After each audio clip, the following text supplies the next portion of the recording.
5, 4, 3.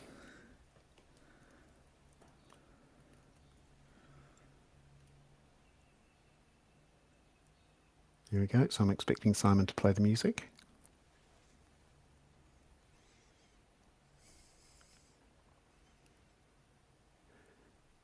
Do we have the music, Simon?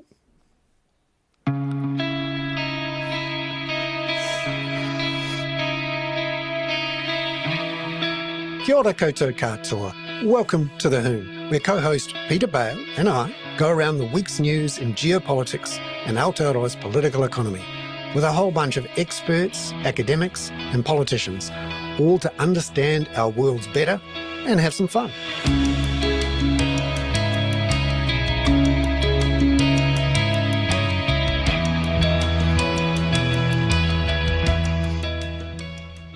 Well, tēnā koutou katoa e te iwi. It's wonderful to see you here at the beginning of summer. I'm Bernard Hickey and co-host Peter Bale, wearing striped shirt as well. So-called summer. Yeah, but Bernard, I haven't gone full Waiheke hippie the way you've gone. Oh, yes. I mean, don't Jesus you like my... Christ, you'll be buying loaves of bread from Matthias soon and vegetables from Uta.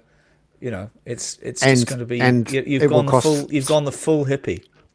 3 times as much, and I have to say, after we've done this Hoon, I will be running out the door, running down to the beach, and diving into the water, and it will be good the on you. highlight So you of should. my day. I've been a bit. I noticed. I looked out into Hoon Bay a minute ago, and I did notice that people were swimming, and I am tempted to go down there, but it's just, I don't know. It doesn't feel quite like summer yet. I think summer has been postponed until March, which I don't like at all. El Nino is supposed to be coming, but we've had these days of endless clouds and rain, and I'm not here for it. I am here for the sun, and it better come soon. We have this. I think we're into that end of term feeling with work and politics. Yeah, kind of. I don't know. I'm weaving from deep depression to elation, constantly, sometimes within the same sentence. And I don't know, Christmas just seems like a long time ago. There's much discussion in my sort of associated families about Santa and Secret Santa. And so I've had to persuade one entire family to abandon their let's not have any presents idea, because that just seems so ridiculous, because of course, what is Christmas without presents? So we're having a Secret Santa. And then another one is having stealing Secret Santa, which I like. Yeah. So the economist in me would say, we consume, therefore we are. And yes, absolutely. We buy, we consume. I want to consume more. Actually, one of my New Year's resolutions is going to be buy more shit next year. Buy more stuff. Just, we know, and more expensive stuff and more gadgets. How about less stuff? I still need some life-changing gadgets. Well, we will hear it later on in today's show from Catherine Dyer about this whole issue of consumption and whether we can grow our economies with or without fossil fuel, because the guy who's in charge of reducing emissions said this week the idea of getting rid of fossil fuels meant we were all going back to live in caves, which what was kind of interesting for that was it was, I mean, funny enough, I was looking at him, and that thing where people used to take pictures of the watches that Vladimir Putin had, or the Pope had, but particularly Vladimir Putin. And, I think his salary of a year is something like $150,000 equivalent. And he would frequently be pictured wearing a $200,000 or $300,000 watch. And you think, God, he does very well with his, on his salary to afford that. And the thing I noticed about Sheikh Jabba was that he has a Richard Mille watch very conspicuously on his wrist, and I looked them up. Do you know how much they are? Well, they're more. That particular one is well over $200,000, and it's the most ostentatious thing you've ever seen in your life. But anyway, he is the head of the Abu Dhabi National Oil Company, and he's also the head of COP28. And as I've said to you before, possibly Bernard, what I find when I used to go to Dubai every month or so for work, it only takes about 2 days, and all of a sudden you think it's entirely legitimate to go to the watch department of one of the malls, which is the size of any mall in New Zealand, is just the watch department. and you think, oh, that Rolex looks rather nice, or that Richard Mille looks rather nice, and all of a sudden you've got a watch mortgage. We are rapidly making ourselves unapproachable and unrepresentative of the human population. Yeah, Peter. exactly. Yep. So, Catherine, we were just defaming Sheikh Jabba, the head of COP28, for the Do you rather think he can afford lawyers? for the rather ostentatious watch he's been wearing at COP28. But he also, in that conversation that was leaked with Mary Robinson, the former president of Ireland, really let the cat out of the bag, which is that he is a fossil fuel guy. And as he said, there is no science that we need to reduce fossil fuels. And yet he's running COP28. So do we all just slit our wrists at this point? And including when our watches will drop off after we've slit our wrists, of course. Not that Abu Dhabi's cut people's hands off. That's another country over there. My take on it all is that the extent to which they're not getting away with so much of the bullshit at this COP conference is actually a good thing. Yeah. I mean, that whole exchange, it was like, tell us what you really think. It was brilliant. Yeah, I mean, we earlier today, Catherine and I had a really good chat about this, and the idea that sunlight is the best disinfectant in any debate, and definitely in the climate debate. And when you hear what people really think, but also we have got too much sunlight, haven't we? Isn't that the problem? Not enough. We need more sunlight. Unabated sunlight. Yeah. And lots of sunlight is, having an impact.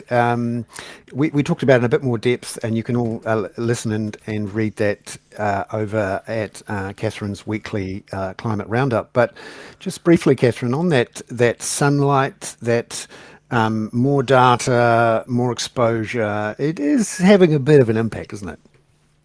Yeah, I mean, I think it is. I mean, I'm not overly, I guess, optimistic about what the ultimate outcomes of this conference are going to be, but that's really because the stuff that they have to do now, it's getting hard, it's getting costly, and it means we have to change a few paradigms about the way we think about things.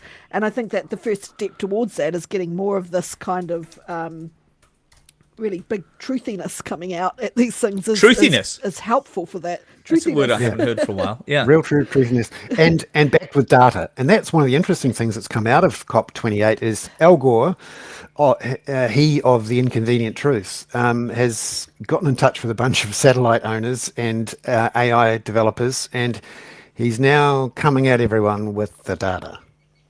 Yeah, he co-founded an organisation called Climate Trace Initiative, and they chose this conference to kind of unload a whole bunch of the data that they've been looking at, which comes from A, satellites, and B, AI is involved in there somewhere, which helps them to identify exactly where, with quite a bit of degree of accuracy, where there are point sources of greenhouse gas emissions. So carbon dioxide, yes, but also methane and I mean, methane seems to be, Catherine, the big thing. I mean, the big thing. I mean, if we're not slitting our wrists and letting our Richard Mille watches slide off into the sand, the things that are this attention to methane has to be really positive, doesn't it?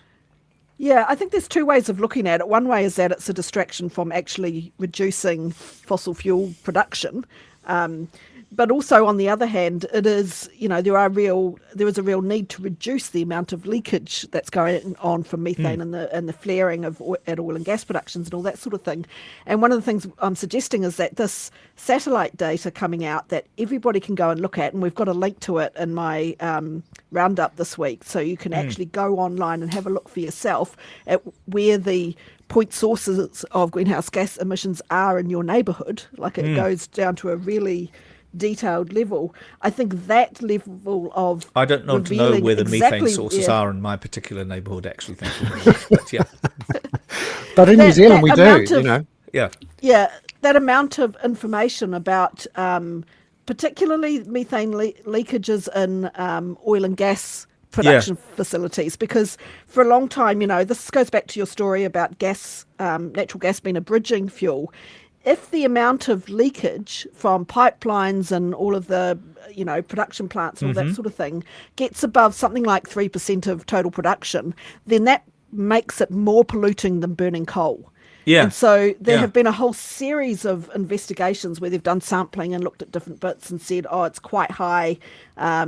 But it really depends on, what kind of pipes you're using and how old they are and all, so there's been a lot of it depends. Well, this satellite data is going to show you exactly what is happening. And I think that really endangers the American narrative of natural gas as a bridging Yeah. fuel. How interesting. And so, But it's also they're all at the negotiating table now saying, yes, we will Yeah. find the leaks and plug them. We will actually do something about this now. And I think they will, because we'll know if they don't.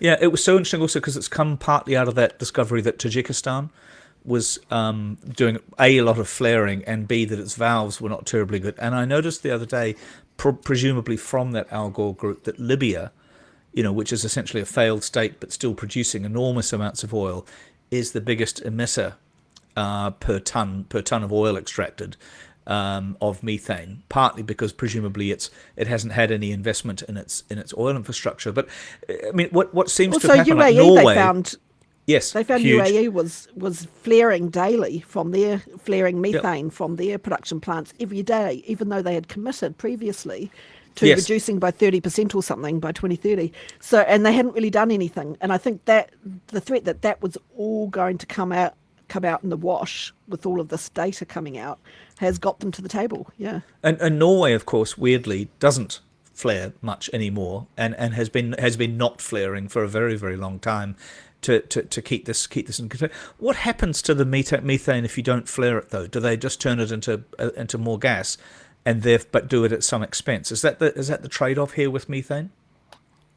Yeah, I'm not, when you're flaring it, you're burning it off, right, which is better than simply just releasing it into the atmosphere. But I imagine there is other ways to recover it and to not actually release it into the air. I'm not an expert on that stuff. I have to admit, Catherine, that I used to, when I occasionally used to fly more, flying across Russia and Kazakhstan and Tajikistan, and also when I lived in Romania, the gas flares were pretty impressive when you see them at night. But what else is coming? What else is coming out of COP28 that may actually vaguely, possibly be positive?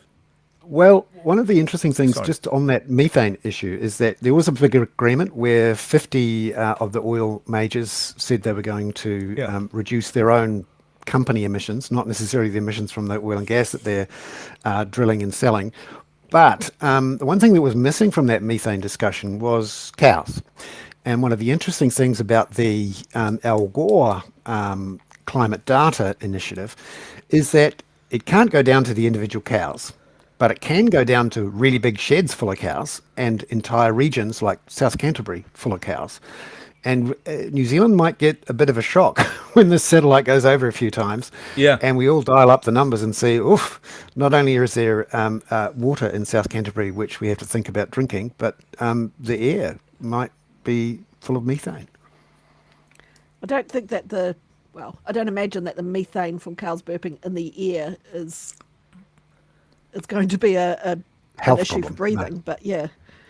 But yeah, It's going to definitely. be But effective the for us. area that does matter. It's pollution in terms of, Didn't we also see, though, and this greenhouse goes back to one of the Bernard sores, as it were, is the international dairy industry, Danone, and a number of others signing up to various climate commitments, and a certain dairy company was not involved in that. Is that right? Fonterra was not involved in committing to reducing its own emissions. Look, Fonterra has actually COP28? made I don't know about COP28, but Fonterra has made a commitment to reduce by 30% or something its emissions over, and not just its own emissions, but its what do you call it, the emissions in its supply chain. Yeah. So the news that's come out in the last day or so is that Fonterra was missing from a group of dairy companies that pledged to disclose and tackle their methane emissions at COP28. It included Bell Group, Danone, Lactalis and Nestle, and it is a pledge which Fonterra says they had talked about considering joining it, but the timing wasn't quite right for the dairy cooperative, said someone from Fonterra, and that their main focus was on talking about and doing things about on-farm emissions rather than necessarily Right. their own emissions directly. So, yeah, Fonterra and the government, remember, which alienated a big chunk of the Pacific in the last couple of weeks by deciding to reverse the oil and gas ban, risk being, perfectly in tune with the views of New Zealand First voters, but out of tune with the views of the people who buy all our exports. Yeah, well, that's the other thing. That's the thing I've always said is what the government fails to do in terms of, regulating those kinds of emissions. The market will eventually do it for it, only in a way where if there's taxes to be made or whatever, they'll be collected somewhere else. It'll Just, end up hurting all of us. Just finally, on the issue of the climate and markets, this week we saw the fourth auction failure in a row in the emissions trading scheme, which means that the government is going to miss out on another $900 million in revenue. This is a government which is scrambling around for coins at the back of the couch to pay for its tax cuts, and losing that isn't great. Secondly, the logic here is that when the auction fails, the emissions trading credits that the government would have put into the system, and in part designed to stop prices from rising too high, they're gone. So one of the reasons James Shaw is quietly not unhappy about the failure of the auction is that it could put, if the market's allowed to do its thing, could put upward pressure on the carbon price and therefore flow through into higher petrol prices. Of course, one of the things the government doesn't want. So we'll have to watch the space to see what the government does. And Catherine, just finally, the thing we should watch for from the Climate Commission this week. Well, yeah, the Climate Commission has given its advice on how to meet the second emissions reduction budget. So they've given advice to the new climate change minister, Simon Watt. And that advice is supposed to go public in the next week or so, and it's going to be really, really interesting because we know from the new government's climate policies coming in, there's a lot of question marks about how exactly they're expecting to meet that budget. So, what will be interesting to find out is whether or not they follow the Climate Commission's advice, and if they're not going to follow it, how are they going to, jerry up those credits to meet the budget. That's right. So it's Catherine, can I ask you and Bernard a last question before we go to our next subject? I'm slightly. Am I right in thinking that Rod Oram is the only New Zealand journalist representing a particular New Zealand media organisation at COP28? That is my understanding as well. I mean, Yeah. does that actually also put the onus onto New Zealand media to think? I mean, apart from the fact that we should have dug deep into our pocket purses to send Catherine to COP28, but that is a remarkable lack of investment in this story, isn't it? It is. Unfortunately, it's not new. Most COPs haven't had journalists there unless it happened to be in London or very close to London, where we have some foreign correspondents. And it's just a symptom of relatively poor climate coverage in some parts of the media. I mean, I have to say, though, that the New Zealand Herald stuff and RNZ in particular have had and still do have climate specialists. Jamie Morton, Eloise Gibson, Olivia Wannon, among others, are excellent at covering the climate, and we have to hope that they all stay and employed as specialists in that area for as long as possible. That would be good. Thank you very much, Catherine. Lovely to see you. Thanks, Catherine. Okay. Thank you. Carmen. See you Now later. we're now joined by Carmen Parahi, my old colleague from Stuff, who's the Te Puaki. What was it? What is your actual title? Is it editor-in-chief of Te Puaki, or is it, what did I see you described as the other day, a komatua? Do I need to come and give you some Māori language lessons? Yeah, you do. Honestly. Yeah. It is the Pontiaki Matua. Pontiaki Matua. So I help roll out Pontiaki across the whole business, and I work in the executive team, not in Yes. editorial. Yeah, Yes. no, it's totally brilliant that you're doing that. And so I've asked you to come in today because we are, and I want to be very, I said to you in a note, I want to be very careful about um, forcing you into a sort of political position. But I'm really interested in what you're thinking about the way the government, the new coalition government, has really led off on some of these in the coalition agreement and in its own behaviour in some of these both marginal areas, which about what one might think of as marginal areas, such as whether you call Waka Kotahi or the New Zealand Transport Agency, but then also quite significant areas like co-governance, the legacy of He Puapua. Are you comfortable to talk to us about that, please? He mihi mai o ha kia kōrua, ko Pera Rawa, ko Bernard. He mihi nunui kia kōrua. I am actually, because, and when you text me and said, Carmen, can you come on our show? Yeah. And I'm like, of course I can come and support your wonderful show.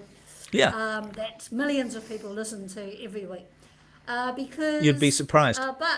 But you're... There's 107 people listening to you live now. Brilliant. Kia ora, 107 people. So nice to have you along with us on the waka today. So I was actually interested in your text because about not politicising me because of my role at stuff.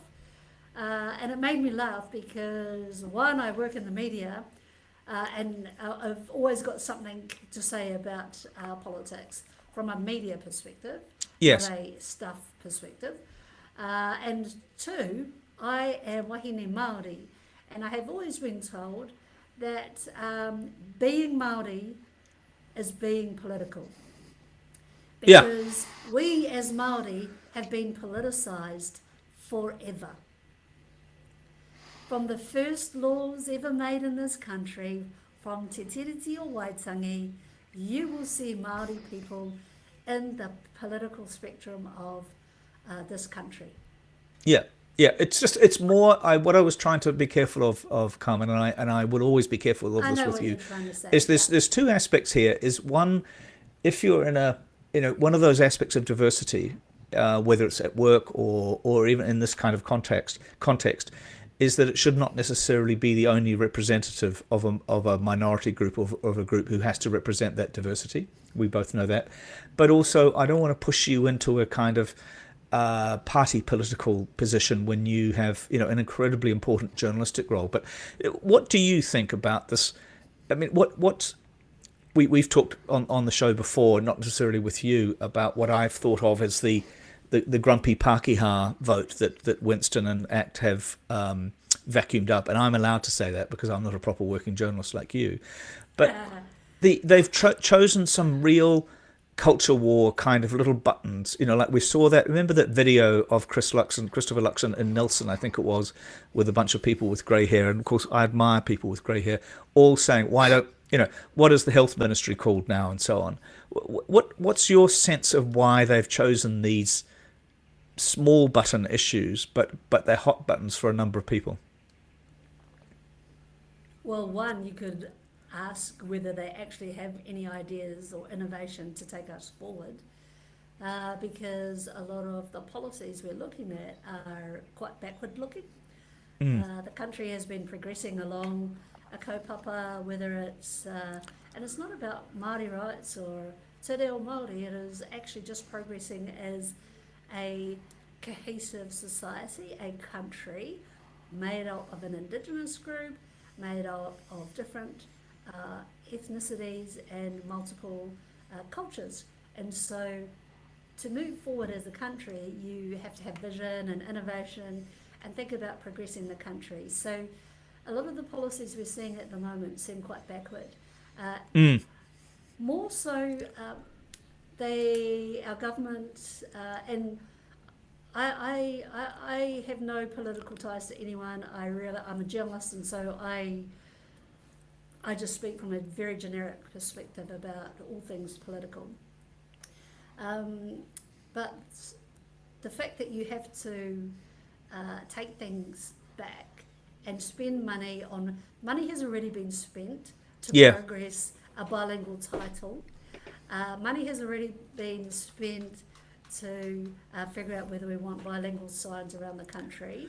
And now you want to spend more money to take away that bilingual name, when in fact you should just leave it as it is. Just stop spending on money on promoting it. So just leave it as it is.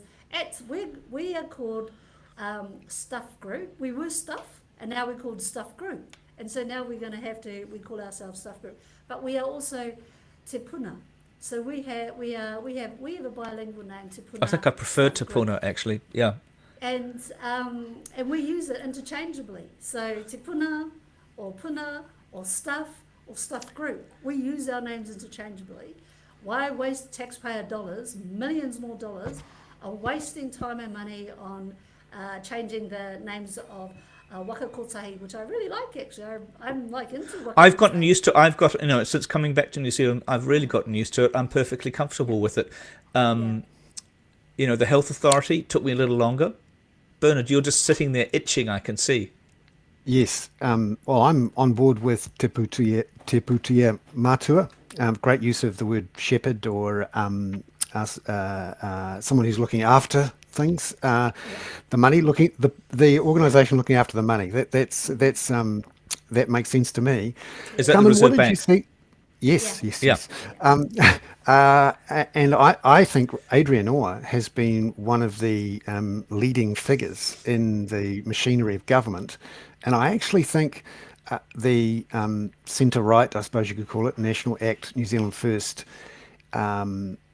grumpiness about a lot of these cultural conversation issues is partly a real grumpiness about other problems that they have with the Reserve Bank and with Adrian Orr.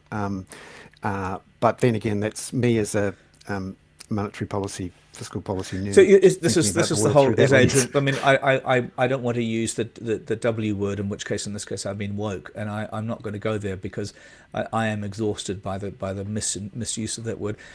What about the more significant, perhaps, aspects of this? I'm really struck by this turnaround on co-governance, the rejection to some extent of a very long-term National Party commitment to Maori rights and te tiriti, since Bolger, Chris Finlayson. There seems to be a retrenchment. I think you will find that we on this show often talk about ourselves being progressive rather than Labour or anything on the left, but that seems a regressive move, and perhaps more dangerous really than renaming Waka Kotahi. I'm not sure it's dangerous. I wouldn't give them that much. What I would say is just give them some time to just really, for us to start to see what they're actually going to do. So a lot of bluster, a lot of kōrero, a lot of talk, and I want to see the policies. I want to see where they're going to spend their money. I find it interesting. We've got more ministries under this new government than we had in the last one. We've got more ministers inside the inner circle than we had in the last government. Ministers and ministries equals millions of dollars for taxpayers, right? So taxpayer dollars. So already they're spending more money than they're actually making. So not that it's up for them, not that they make us money, but they're actually spending a lot of money already. And I want to know, I just want to see the actions and what actually plays out, because So you're not panicking. You're not panicking or seeing it as a sort of constitutional crisis, as it were, between Maori and Pākehā in New Zealand. Not yet, but we need to see where Luxon goes with these two, how he manages both of them. I do see, other media commentators talking about the triple threat, the three of them imploding, and we're going to have to go into another election.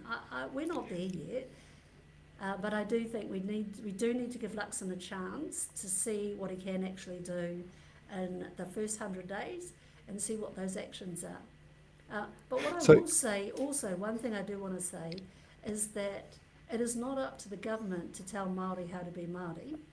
So we will continue on in our own merry way, supporting and using our te reo Māori and working with those who want to work with us to progress Aotearoa New Zealand. We will continue to thrive and make the most of the resources that we do have in our organisations, in our iwi entities, in our hapu authorities, in our marae committees. Funding is good for some things, but funding does not determine my identity as a wahine Māori. Bernard, Carmen, go The ahead. government I just doesn't determine my identity as a wahine Māori. Absolutely not. They wouldn't dream of it. They wouldn't dare. Carmen, there's been quite an eruption of protest, and I think even the government's been surprised by the blowback to a lot of this.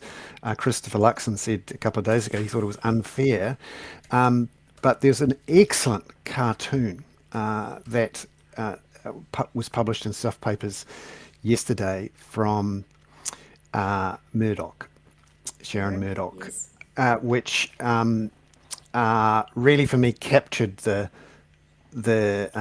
issue spectacularly well in an image. And I think we're really blessed with cartoonists in both newspaper groups actually.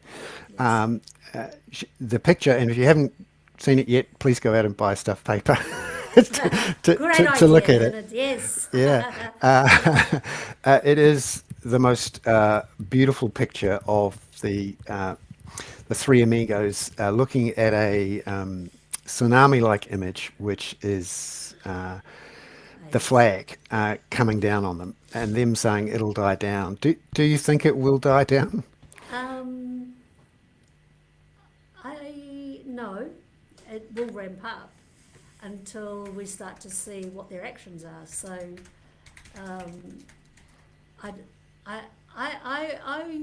what I would do is encourage Māori in particular, because I do get concerned that our people are getting angry, hurt, and are fearful.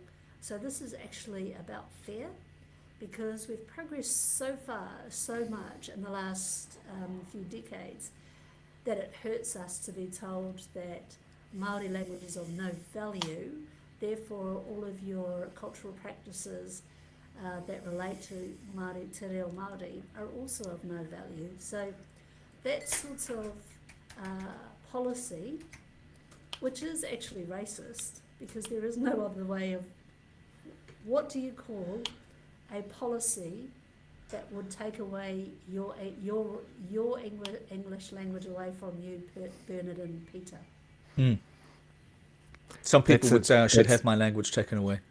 Carmen, were you surprised at the scale of the demonstrations on Monday and the speed and sort of breadth that I mean, I know I don't mean, again, it's not just a Te Pāti Māori thing. I know it was organised by Te Pāti Māori, but were you surprised at the sort of organisational speed and scale of that protest? I don't know why people keep being surprised by Māori. Māori can mobilise so fast, so quickly, and at scale. We do it because we learn how to do it at our marae. We do it when we have to convene really quickly for a tangihanga, which is a funeral at our marae.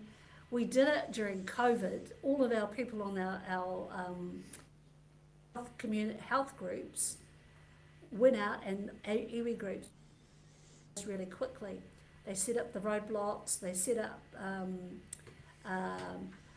special water, food, medical supplies, all of these things we set up and mobilised really quickly. And we have a long history of being active politically and coming together politically to activate for, like, we're talking over 100 years of actually people protesting around the way we're being treated by the government.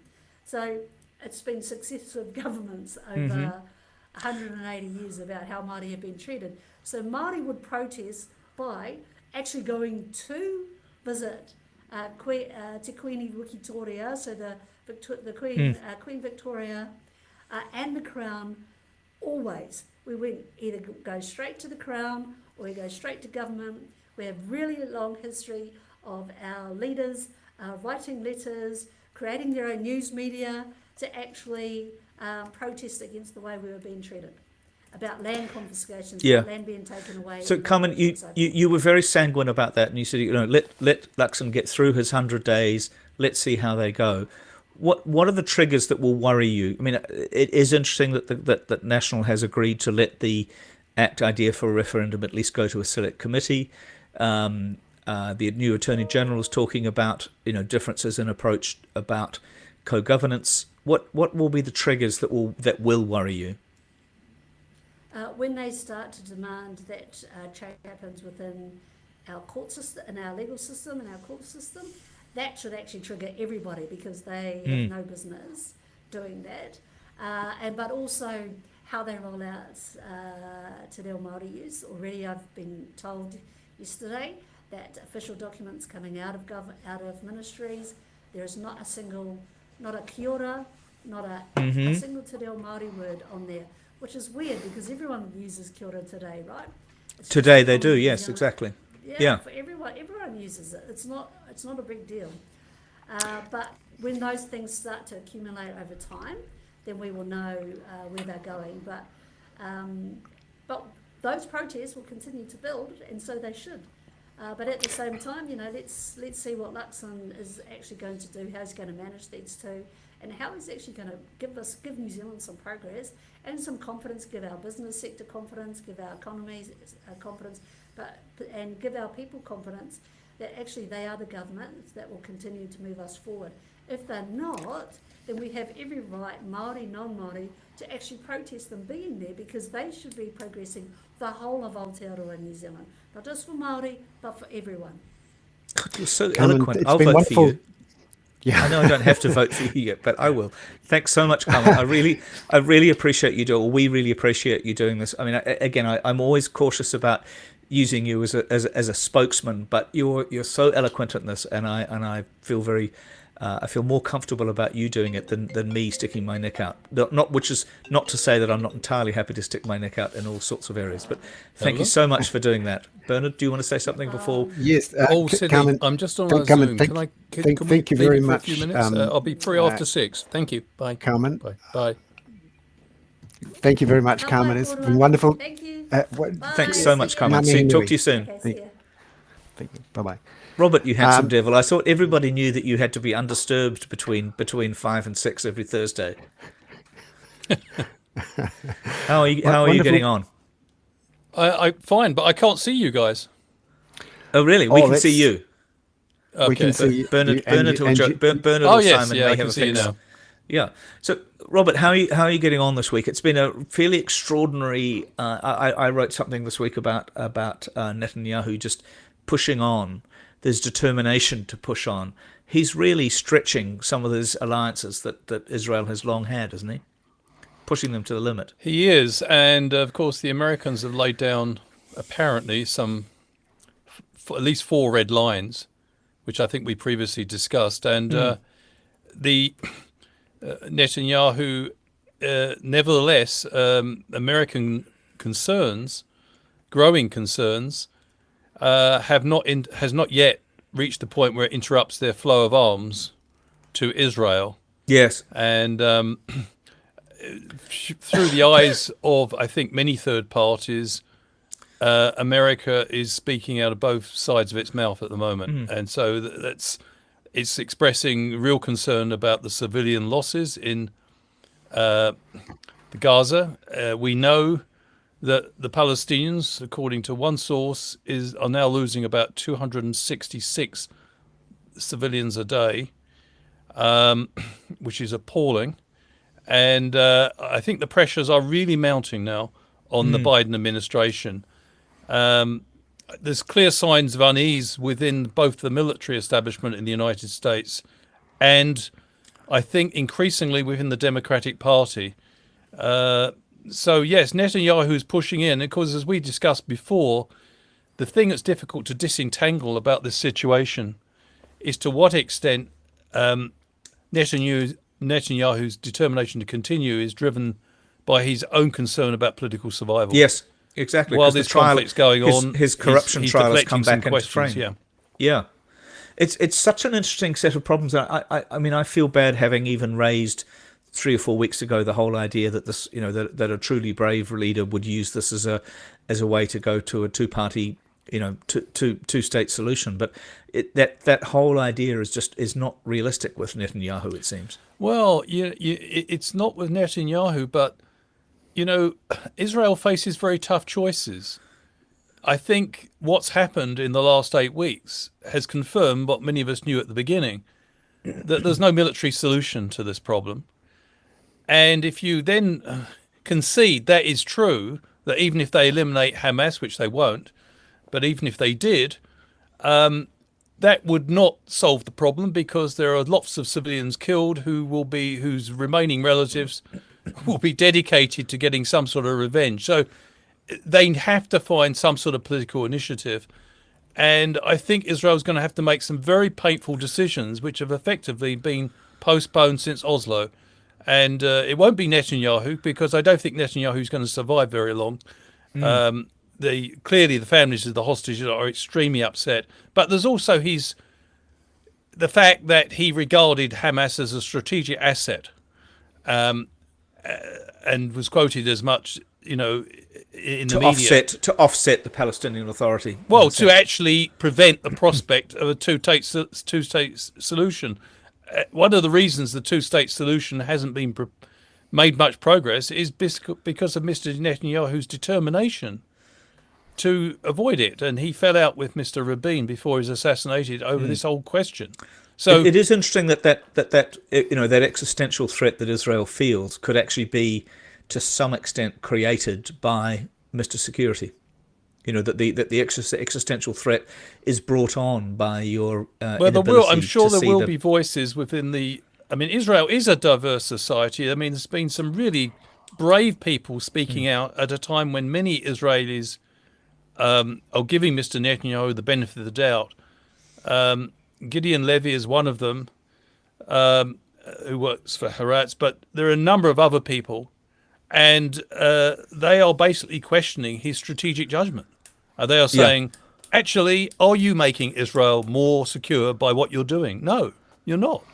And this is what they're saying. And Israel is a democracy, and ultimately, I think the politician that can make the best case for securing Israel, even if it means they can't realize the dream of a greater Israel at the expense of the Palestinians. And I think that, what we've seen, I mean, many people quite naturally are concentrating on Gaza at the moment, but there are some absolutely shocking things occurring in the West Bank. Absolutely. The occupied territory. More than 260 Palestinians have been killed by armed Israeli settlers supported by Netanyahu's army.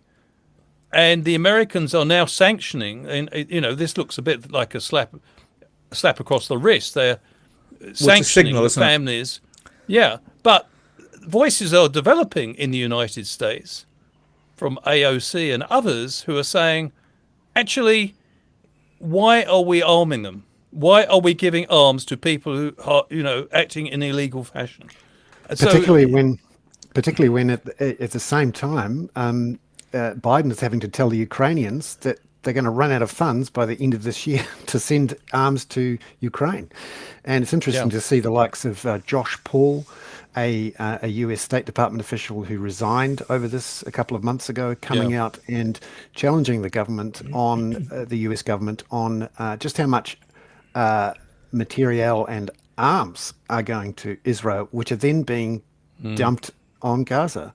And this, for me, is interesting how Gaza has not only knocked the United States off course, particularly its unity within the Democratic Party, but has distracted it from Ukraine and dealing. And it also with has the need to get exposed, I think, America's blind spot, which has been present not just during this crisis, but for the best part of the last 3 decades. One of its biggest failings after 9/11 was not to push ahead and get a Palestinian state. When the absence of a Palestinian state means that you've got a group of very angry people who are frustrated because their desire for political self-determination is being denied, and they in turn became vulnerable to the message from extremists such as Hamas. And, in a sense, the Americans, they've continually protested, as we've discussed before, the illegal occupation and the expansion of these illegal occupations of the West Bank and also East Jerusalem. But they haven't actually done anything about it. So they are actually, at some point, not only does Israel have to face up to making tough choices, the United States is facing this now. And which is very difficult to do as they head towards an election where Trump, who recognized, at least brought about the Abraham Accords, but moved the U.S. embassy to Jerusalem. You have to wonder whether that is a card that Netanyahu is very dangerously trying to play at the moment. I wonder too if events are going to intervene in the Red Sea. And one of the things about America's involvement here is there's a lot of standing off in expanses of water near Israel, waiting to be rocketed by the Houthis or whoever the Iranians are supporting. And I understand the last couple of days, the attacks have been incredibly intense. They're having to shoot down all these missiles coming their way, and it's starting to affect trade through the Red Sea, which of course is the Suez Canal. We're talking 30% of the volume of world trade. The idea that that 30% would have to go down and around South Africa again at the same time as the Panama Canal is full up. I wonder how long the Americans can stand off, try to shoot down whoever's trying to hit them and not do anything and not try to resolve it all. Yes, and this is, in a sense, the United States, with its unconditional, at least initially unconditional support for Israel's right to self-defense, which assumed almost that Israel's right to self-defense was limitless, of course, which it isn't, and which America is quickly realizing and recoiling from what's happening. That has been a strategic disaster for both the United States and Israel, because it has allowed other actors such as Iran, such as China, such as Russia, Mr. Putin, who of course is wanted by the ICC, is visiting. Good segue. UAE. Excuse me, Robert. We normally do the segues here, but that was very deft of you. So let's connect these dots. You've got this indicted war criminal going to the UAE, being treated as as the leader of a major foreign power, as of course he should be, although not arrested on the doorstep. And he's gone to Saudi Arabia. Is that to do with oil, or is it to do with Ukraine, or what? What's going on there? I think it is to do with oil and what is those powers involved see as convergence of interest. Mr. Putin and Saudi Arabia's leader Mohammed bin Salman have been very cozy with each other for a long time. But I think America should be getting very tough with both the UAE and Saudi Arabia. I mean, after all, if it wasn't for America, Saudi Arabia, America, they've got Israel's back, but they've also got Saudi Arabia's back as well. And I think they should be spelling out a few truths to the Saudi regime, such as, what do you do entertaining someone that is head of an authoritarian regime which has illegally invaded its neighbour? And I find it extraordinary that the United States has not condemned the visit of Putin. Yes, maybe they have by now, by the time we're speaking. But in a sense, America's now got itself into a position of strategic incoherence. What do you think Putin is trying to do there, Robert? Because it is quite interesting strategically that he's gone there. COP28's on in the UAE, of course. The oil price, I think, is down to a 2.5 or 3 month low. There's evidence of low demand. He's had oil relationships with the UAE and Saudi on price. But then also you've got this very critical moment, it seems, on Ukraine, where the US has not approved any new money for Ukraine for months now. We're getting to a bit of an end game here, aren't we? Yeah. Well, the interesting thing is that Germany is beginning to step up its support, and I think Mr. Cameron, the new British Foreign Minister, has basically recognised that the American support is in danger and has called on all members of NATO to make the necessary adjustments, as he put it, to support Ukraine with diminished American support. So I think the Europeans may be recognizing that they're going to have to make some painful decisions of their own, like providing more support.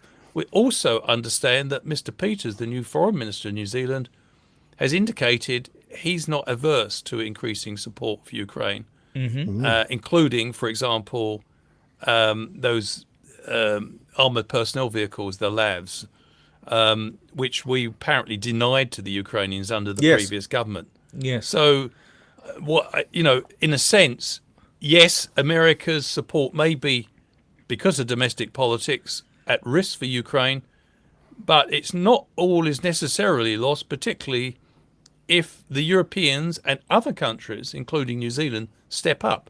New Zealand has a huge stake in Mr. Putin being rebuffed in his attempt to seize Ukraine. And so, we're not disinterested observers here.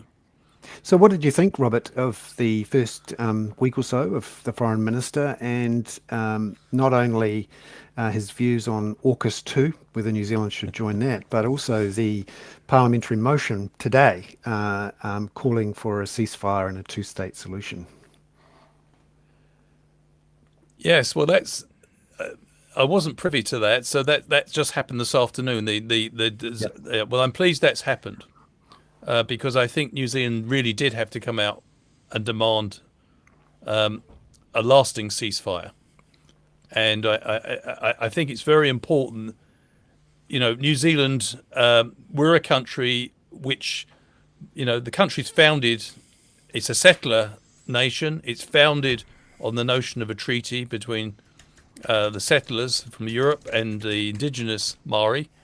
And it's important that New Zealand is very clear where it stands, not only for its own sense of national identity, but also because we do actually believe in a strengthening of the international rules-based order. And what we're witnessing in the Israel-Gaza conflict is a serious erosion. In fact, you could say both parties have acted with impunity and have committed war crimes. And so that if that is allowed to continue without us speaking up, it has grave repercussions for New Zealand's worldview, for the way we'd like to see the world organised. Interesting. And so so are you giving Foreign Minister Peters sort of gold star and a hippopotamus stamp, or not yet? Well, I'd have to see the statement. This was a revelation to me, sorry, but I understand. Does that mean, Bernard, that New Zealand's official position now, it's demanding or calling for... Not quite. It's saying that it's a bit more conditional than that, isn't it, Bernard? It's really saying the conditions need to be right for a ceasefire. This has to end. So it's the same as the national position before, when they rubbished what Hipkins... They're not moving to the Hipkins position of calling for a lasting ceasefire with no ifs or buts. Yeah, so the latest report out this afternoon, about an hour ago, from Christopher Luxon, he says that the parliamentary motion comes with, quote, conditions. And he has said that I'm just checking through the notes here.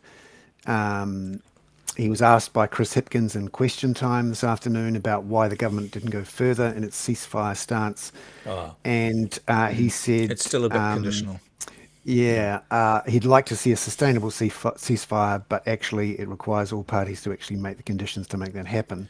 So it sounds to me like it's a parliamentary motion, which sounds good in practice, but in terms of what the government's going to do with it, it's one of those... tentative, though, isn't it, Peter? Yeah. In a sense, New Zealand, what Mr. Peters is doing, as he said earlier in the week, he wants to contribute to urgent discussions to bring about a lasting ceasefire. Correct.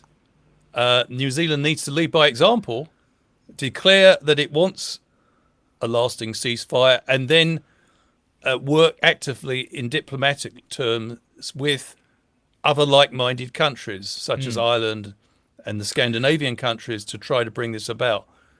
we seem to be still playing a bit of wait and see from what I can see. I hope Yeah. I'm not And being I don't want to unfair. over dramatize it as well, Robert, but I was interested to send you, because one reasonable people, of course, can accept that Israel has a right to defend itself.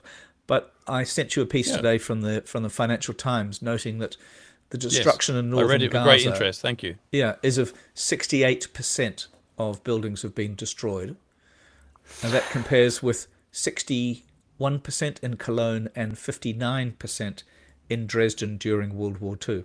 And this is from the FT, which is not a gratuitous, it's not. No. We're not trying to match A with Z, or it is a really interesting idea, and especially when there is no political track from Netanyahu. No, I think that's why I think New Zealand's what Bernard has just outlined about Mr. Peters' position still doesn't match the gravity of the situation. We are seeing literally hundreds of Palestinians killed on a daily basis. About 70% of those, according to the UN, are women and children. Mm-hmm. We're talking about mass murder here because these people being killed were not implicated. Many of them were not implicated in the terror attacks on Israel.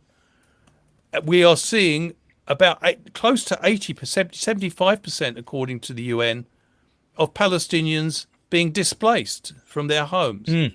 And as Peter just indicated, another shocking development.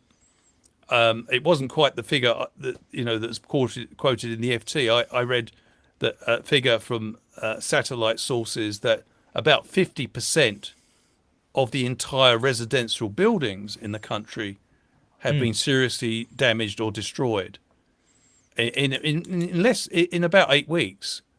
So this is, and in addition, we've seen more than 260 Palestinians, many of whom are farmers, killed in the West Bank. And I think it's all very well calling for a ceasefire conditions, but I think New Zealand needs to lead by example and demand an immediate and lasting ceasefire. After all, there are very strong reasons for that. There is political, let's go through this. Moral. We always think of ourselves as a country which believes in fairness and the importance of values and humans. That's one factor. There's a moral reason. Secondly, there's also an important strategic reason.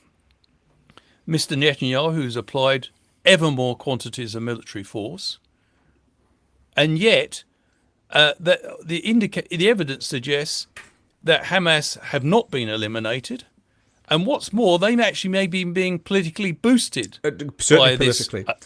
this annihilation strategy. Let me just address a couple of questions that have come up, Robert, in our Sure. feed from somebody who's calling themselves IP67 and from others.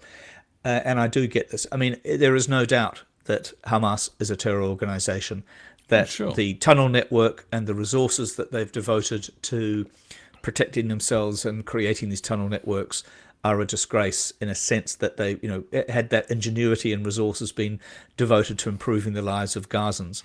But that this person also asks a question of why Egypt isn't allowing Gazans en masse to cross the border.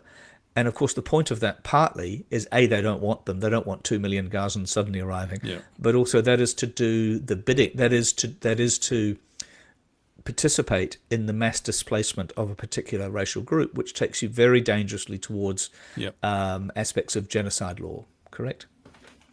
Yes, and there are members of the Netanyahu right-wing coalition which have openly expressed their goal of effectively scattering the population of Gaza into neighbouring Arab countries, including Egypt. Exactly. I think this is a really, really interesting issue, and I've been extremely cautious about the word genocide in this, but increasingly you see some of these stances really creeping towards it, and it's such a dangerous area. Yeah. Just to, Robert, you might like to clarify stay for our escape. Sorry, Bernard, do you want to clarify something? Just to clarify for everyone, I've checked the Hansard. The motion from Winston Peters calling for a quote that New Zealand take quote, urgent steps towards establishing a ceasefire has passed. There were amendments put forward by Labor to bolster it to say urgently call for an immediate and permanent ceasefire. That did not pass. Right. Although an amendment from Phil Twyford talking about support for a two-state solution was included in the final Oh, motion. interesting. So That's so yeah. I will include the full motion and the debate from Hansard in the show notes with today's podcast, you. and I'll send you immediately after this, Robert. Thanks. The Very Thank you, much. Robert. full And you debate. might like to stay for our skateboarding dog, which is really a skateboarding terrier, which is Boris Johnson. And I may have said this before, but if you ever think that New Zealand's response to COVID was difficult or chaotic or confused, you ain't seen nothing compared to what's coming out from the UK COVID inquiry. Let alone the destruction, accidental, supposed destruction of 5,000 WhatsApp messages written by the Prime Minister of the United Kingdom, and he has no idea how they were lost. But of course, he didn't do a factory reset because he doesn't know what that is. But the coolest one so far was that he asked the Department of Defence to investigate the possibility of using the SAS to do a strike on a pharmaceutical factory in the Netherlands, just across the North Sea, when the EU was being difficult about exporting COVID vaccines outside Europe. So I think we can rest assured that we were somewhat better managed than Boris, but more to come tomorrow because he has another day of evidence. Yes, he's Operation Market demonstrated Garden considerable too. amnesia, hasn't he? Yeah. No, I mean, Exactly. unfortunately, Britain doesn't have great history when it comes to airborne attacks in This Holland. is why I get puzzled when people in New Zealand are so critical of the way the government handled COVID. I mean, the United States lost more than 1 million. Britain lost more than 250,000 people. And it was through chaos. COVID. This is also the thing. I mean, I don't know. My sense, having watched, I mean, when I came back, I started writing a daily column for Bernard when he was at Newsroom about global preparedness and how things were going. And I tell you what, New Zealand is a long way away, but there are other places that are islands that did a lot worse. Anyway, thank you, Robert. It's really good of you to stay with us. Thank and you. Pleasure. And I Thank hope you. you're getting paid a lot to learn Te Well, what the irony of this, See- of course, all of this debate, is that the current and new Prime Minister promised on his first day as the opposition leader that he was going to take Te Reo lessons. And Yeah, as well, the CEO yeah. of Air New Zealand, he made an awfully big fuss about the use of Te Reo on planes, in communications, promotions. In fact, tried, we understand, to patent the phrase kia ora. Copyright. Yeah, absolutely. Well, as I've said to you, imagine how dull New Zealand would be if we didn't have that. And also, I'd like to know, Aotearoa, is that what Winston Peters was referring to when he said, I don't want some French colonial term to describe New Zealand? I don't think that was quite on the money, was it? No. I think National Act New Zealand First have missed the mood of the nation on this. And if the new Prime Minister wants to understand better how wrong he is and where he's gone wrong, he should have a chat to the All Blacks, Yes. who are definitely part of the New Zealand Aotearoa New Zealand fabric of life. And the first thing they do on the field of play is the most stirring haka. And I cannot imagine anyone who is trying to represent who we are as New Zealand, and you'd hope that a Prime Minister at least aspires to that, believes that somehow downplaying the Te Reo Māori and Te Ao Māori in our country is the right thing to do. I'd Bernard, suggest he has a chat. you're the new Liberal Mike Hosking. I like this. There's a part of me that wants every day to come out and do an anti-Mike's minute, but Excellent. life's too short. But I genuinely think he does need to have a chat to Sam Cane and the whoever is the new coach of the All Blacks and the CEO of New Zealand Rugby to understand how remember New Zealand Rugby was the one that wanted the Springboks tour. Says And, Blazy. Absolutely. Yeah. And now it is rightly presenting. It's gone all woke, Bernard. It's gone all woke. Yeah, presenting this national team as what it is. It is our national team, and the way it expresses itself is in Te Ao Māori. Thank you very much. I look forward to next week. Thanks again, Robert. And thank you very much, Robert. Cheers. Love to see you. Thanks a lot. Bye. See you all Thank next you for week. the audience. Bye-bye. Bye-bye. Bye-bye. And Simon.